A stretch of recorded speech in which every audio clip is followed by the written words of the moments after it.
Hello everyone, সবাই কেমন আছো? আশা করি অনেক ভালো আছো। আমিও অনেক ভালো আছি আগের থেকে।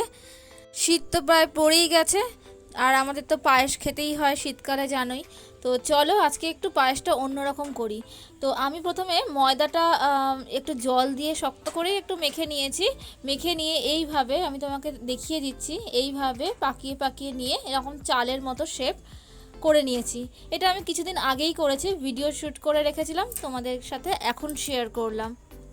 এটা তোমরা অনেকটা করেই স্টোর করতে পারো, এটা অনেক দিন ধরেই থাকে।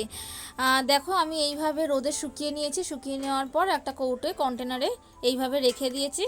তোমাদেরকে একটু করে দেখালাম। তো চলো, আজকে খুব পায়েস খেতে ইচ্ছা করছে, ভাবলাম তোমাদের সাথে পায়েসটাও পুরোটা শেয়ার করি।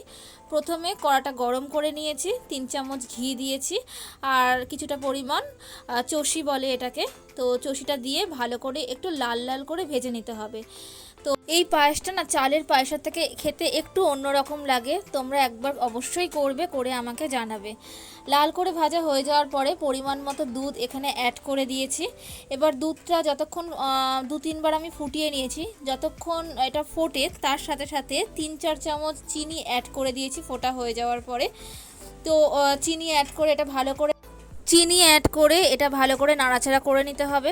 আর ততক্ষণ বলে দিই, প্লিজ ভিডিওটা যদি ভালো লেগে থাকে অবশ্যই সাবস্ক্রাইব করে দিও, লাইক কমেন্ট অবশ্যই করো, আর আমার পাশে এইভাবেই থেকো।